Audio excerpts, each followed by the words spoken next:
Myopia అంటే short site.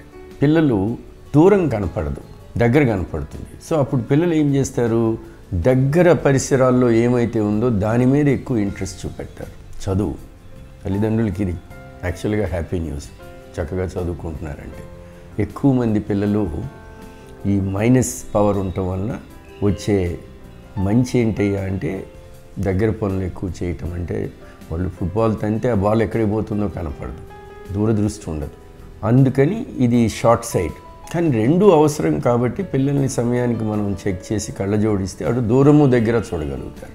కానీ పిల్లలు మనకి చెప్పలేరు, అందుకని రెగ్యులర్ ఎగ్జామినేషన్. అట్లానే లాంగ్ సైట్ అంటే ఇదే పిల్లలకి ఎక్కువ మందికి మైనస్ పవర్ వస్తుంది, తక్కువ మంది పిల్లలకి ప్లస్ పవర్ కూడా ఉంటుంది. అటువంటప్పుడు మెల్లకన్ను వచ్చే అవకాశం ఎక్కువ ఉంటుంది. ఒక సమస్య షార్ట్ సైటో లాంగ్ సైటో ఇట్లా కళ్ళజోడు అవసరమయ్యే సమస్య ఒకటైతే, దానివల్ల కానీ ఒకవేళ పవర్ లేకుండా కంటిలో ఉండే అకామిడేషన్ అంటాం, దానివల్ల కానీ మెల్లకన్ను రావచ్చు.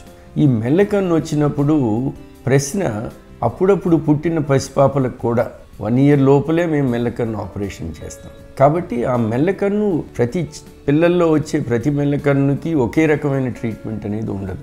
అసలు మనం పరీక్ష చేసినప్పుడు కళ్ళ లోపల మేము మైక్రోస్కోప్లో చూస్తే కానీ తెలియని విషయాలు కొన్ని ఉంటాయి. అప్పుడప్పుడు తల్లిదండ్రులు తెల్లటి మచ్చలు వచ్చినాయి అని తీసుకొస్తారు, అప్పటికి కొద్దిగా లేట్ అయిపోతుంది. దానికన్నా మనం రెగ్యులర్గా కానీ పరీక్ష చేస్తే ఈ సమస్యలు కూడా బయటపడతాయి. పిల్లలకైనా పెద్దోళ్ళకైనా బీపీ అనేది ఒకటి ఉంటుంది అని మనందరికీ తెలుసు. కానీ ఎవరికీ తెలియని విషయం, కంటిలో కూడా ఒక ప్రెషర్ ఉంటుంది బీపీ లాగా. అది 21 millimeters ఆఫ్ మెర్క్యూరీ అంటే 21 కింద ఉండాలి. ఇది కూడా పరీక్ష చేస్తాం. అది దేనికంటే ఆ సమస్య ఏంటి అంటే నీటి కాసులు, తెలుగులో గ్లకోమా. సింపుల్గా చెప్పాలంటే కంటిలో ప్రెషర్ పెరగటం. సో ఇట్లాంటి సమస్యలను కూడా మనం కనుక్కోగలుగుతాం. ఎస్పెషలీ ఒక కంటిలో పవర్ ఉండి ఇంకొక కంటిలో నార్మల్గా ఉండే పరిస్థితులు చాలాసార్లు ఉంటాయి. అటువంటప్పుడు మనం కనుక పరీక్ష చేయించకపోతే ఏ కన్ను అయితే పవర్ ఉందో ఆ కన్ను నెమ్మదిగా వీక్ అయిపోయి దాన్ని మనం లేజీ ఐ అంటాం, లేజీ ఐ. ఈ సమస్యని 10 సంవత్సరాల లోపలే మనం దాన్ని ట్రీట్ చేయగలం. 10వ సంవత్సరం దాటిన తర్వాత డాక్టర్ దగ్గరికి వచ్చినా కూడా చేయగలిగే పరిస్థితి ఏమి ఉండదు. అందుకే 3-4 సంవత్సరాల వయసు వచ్చినప్పటి నుంచి కూడా ప్రతి పిల్లవాడు పాప కూడా ప్రతి 6 నెలలు కంటి పరీక్ష అవసరం.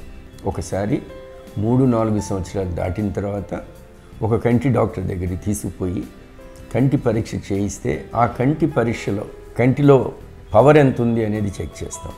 తర్వాత ఈ రోజుల్లో ఆటో రిఫ్రాక్టర్, కంప్యూటర్ టెస్ట్ అంటారు, అది వెంటనే జరుగుతుంది. అప్పుడప్పుడు చుక్కలేసి కళ్ళల్లో పాత పద్ధతి ద్వారా కనుక్కోవాల్సిన అవసరం కూడా ఉంటుంది, కంప్యూటర్స్ పని చేయకపోవచ్చు. ఆ రకంగా కూడా చెక్ చేస్తాం. ఆ తర్వాత కంటిలో ప్రెషర్ చెక్ చేస్తాం. ఆ తర్వాత మైక్రోస్కోప్ మీద చెక్ చేసి కంటి ముందు భాగంలో ఏమన్నా ఉందా, మళ్ళీ చుక్కలేసి కంటి వెనుక భాగం. అంటే ఇంత ఎలాబొరేట్గా ఉంటుంది చిన్నపిల్లల్లో. ఆఖరికి ఇంకొక ముఖ్యమైన విషయం, మరీ చిన్నపిల్లలు 3 ఏళ్ళ కన్నా తక్కువ ఉండి కొన్ని ఇబ్బందులు పడుతూ లేదా కోఆపరేట్ చేయరు పిల్లలు, చాలా హైపర్ యాక్టివ్గా ఉండి, అటువంటి పరిస్థితుల్లో EUA అంటాం, అంటే ఎగ్జామినేషన్ అండర్ ఎనస్థీషియా. అంటే కొద్దిగా లైట్గా సెడేషన్ ఇచ్చి చుక్కలేసి కంటి పరీక్ష, ఎందుకంటే కోఆపరేట్ చేయరు కాబట్టి. ఇవన్నీ ముఖ్యమైన విషయాలు. పిల్లలు మొబైల్ ఫోన్స్ ఎక్కువ యూజ్ చేస్తున్నారు. పసిపిల్లలు, మరి 1 year చైల్డ్ కూడా మొబైల్ ఫోన్ చేతి నుంచి లాక్కుంటే గొడవ చేసే పరిస్థితులు ఎక్కువైపోయినాయి. అది మనం గమనిస్తున్నాం.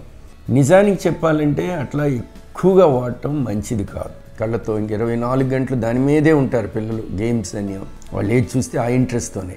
అది చాలా చెడు.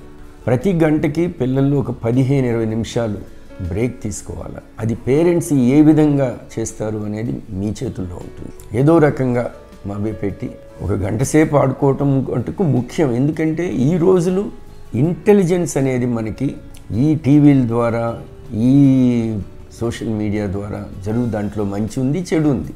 మంచి కోసం చూడాల్సిన సెల్ ఫోన్స్ని మనం చెడుగా వాడితే మరి చెడే జరుగుతుంది. 24 గంటలు చూడకూడదు. ప్రతి గంటకి ఒక 10-15 నిమిషాలు బ్రేక్ ఇవ్వాలి. ఇస్తే కంటికి ఎట్లాంటి హాని జరగదు.